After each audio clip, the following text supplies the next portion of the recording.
अजय अपनी पत्नी को वीडियो कॉल पर गांव का बना हुआ नया पुल दिखा रहा था। उसके पिताजी एक इंजीनियर थे जिन्होंने ये पुल बनाया था। देख रही हो रेखा, डैड ने कितनी अच्छी तरह से डिजाइन किया है इस ब्रिज को। अब हमारा गांव भी शहर जैसा लगने लगा है। आज इतने सालों बाद गांव आया तो एक अच्छी चीज देखने को मिली। अच्छा है जी, पर आप इतनी रात गए ऐसे सुनसान इलाके में? अरे अपना गांव है यार, यहाँ कौन सा डर। तुम बताओ, तुम्हें ये ब्रिज देखकर कैसा लग रहा है? अजय ये सारी बातें कर ही रहा था कि अचानक उसे थोड़ी दूर पे दो बच्चे खेलते हुए दिखाई दिए। बिल्कुल काले, मगर उनकी आंखें कुछ कुछ लाल चमक रही थी। अजय उन्हें देखकर खुद से बोला, ये इतनी रात को बच्चे और यहां पर? क्या हुआ जी? कुछ नहीं, रुको, मैं तुम्हें थोड़ी देर में फोन करता हूं। इतना बोलकर अजय फोन रख देता है और उन दोनों बच्चों की तरफ बढ़ते हुए बोलता है, अरे सुनो बच्चों, तुम लोग इतनी रात को यहां क्या कर रहे हो? अजय जितना ही उन बच्चों के नजदीक जाने की कोशिश कर रहा था, वो उसे उतना ही दूर नजर आ रहे थे।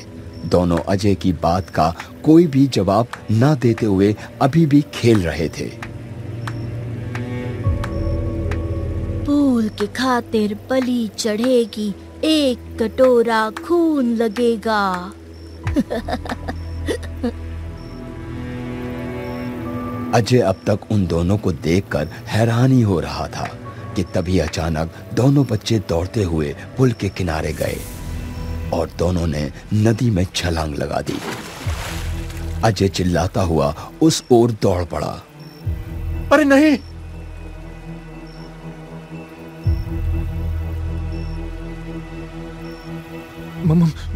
मुझे किसी को मदद के लिए बुलाना पड़ेगा। वो फोन करता हुआ पीछे मुड़ा ही था कि उसने देखा दोनों बच्चे उसके सामने खड़े थे। उनका चेहरा बहुत ही डरावना था। उन दोनों को देखकर अजय का खून सूख गया था। जब तक अजय कुछ समझ पाता तब तक उन दोनों ने अजय को पुल से धक्का दे दिया, मगर उसका हाथ पकड़े रखा अजय पुल के नीचे लटक रहा था।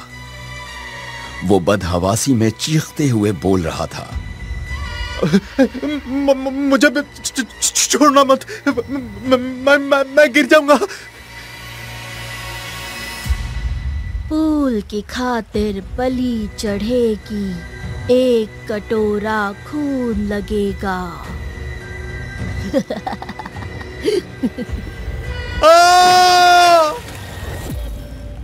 उस अंधेरे और सुनसान पुल पर एक बैलगाड़ी चल रही थी। बैलगाड़ी पर बैठा हुआ श्याम सुंदर अपने आप से ही बड़बड़ा रहा था। अब जल्दी से इस पुल को पार कर जाऊं तो राहत की सांस लूं। न जाने कब तक चलेगा ये सब। भगवान करे आज वो दोनों ना मिले और मैं सही सलामत घर पहुंच जाऊं। श्याम सुंदर ये सब सोच ही रहा था कि तब तक उसके पीछे अपने बैलगाड़ी पर किसी के चढ़ने का एहसास होता है। श्याम सुंदर घबराकर पीछे देखता है। उसकी बैलगाड़ी पर वही दोनों बच्चे चढ़े हुए थे।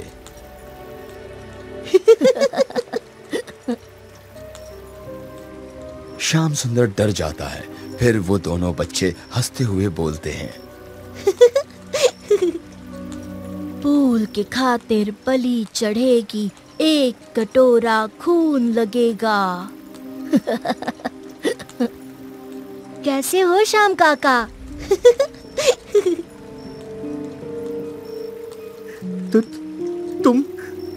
तुम दोनों रोज मेरा पीछा क्यों करते हो? क्योंकि आप हमारे काका हो और आज हमने आपके लिए एक तोहफा रखा है, एक मुसाफिर। इसे भी ले जाओ अपने साथ।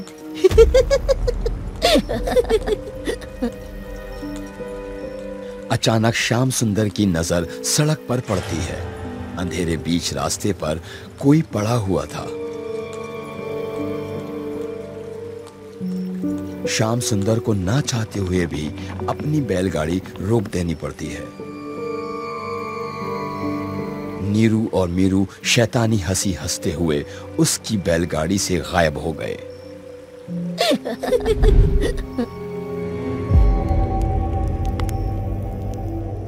श्याम सुंदर की दुकान नदी के उस पार थी।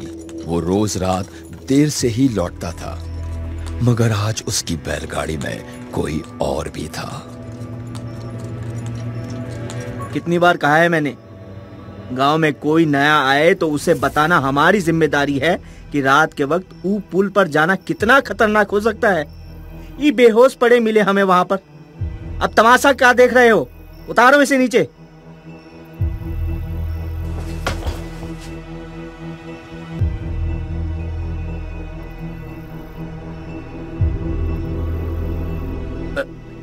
अरे ये तो अपने इंजीनियर बाबू का बेटा है। अरे हाँ, ये तो वही है।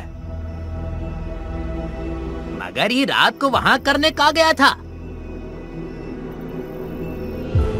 तब तक एक बूढ़ी काकी अजय के पास आती है और अजय पर भभूत छिड़कते हुए कोई मंत्र पढ़ने लगती है। झंझा काल पूरब देश, जहाँ गाय का हल चले वहीं बैल की पूजा हो। कुछ ही देर में अजय उठकर बैठ जाता है और घबराकर बड़बड़ाने लगता है। छोड़ दो मुझे। वो बच्चे वो गायब हो गए। वो फिर आ गए।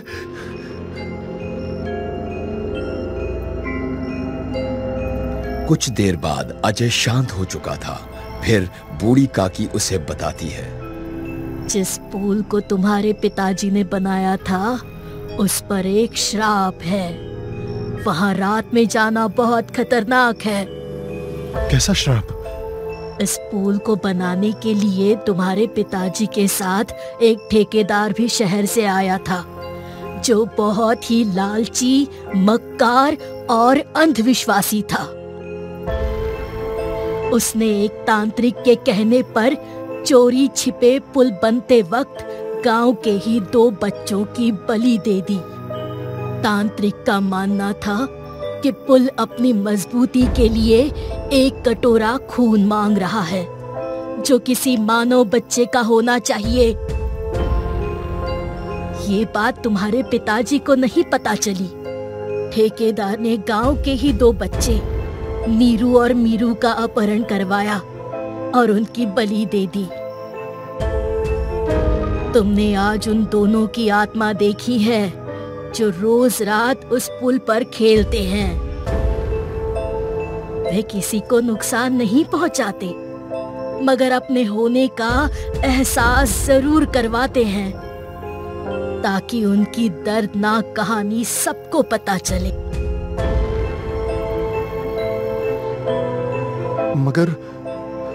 मगर उस ठेकेदार का क्या?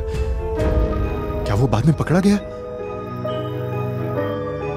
हाँ, बाद में तुम्हारे पिताजी की कोशिश से वो पकड़ा गया। उसे जेल भी हुई, जो धीरे धीरे वहाँ पागल होकर मर गया।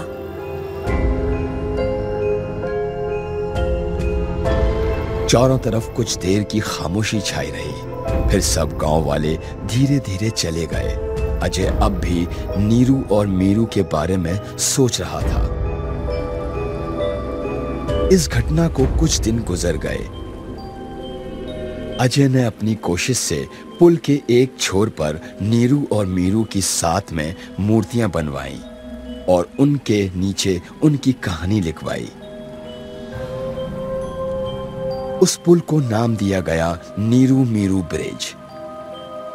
अब भी कभी कभी उन मूर्तियों के कंधे पर सवार नीरू और मीरू की आत्माएं खेलते हुए गाती थीं।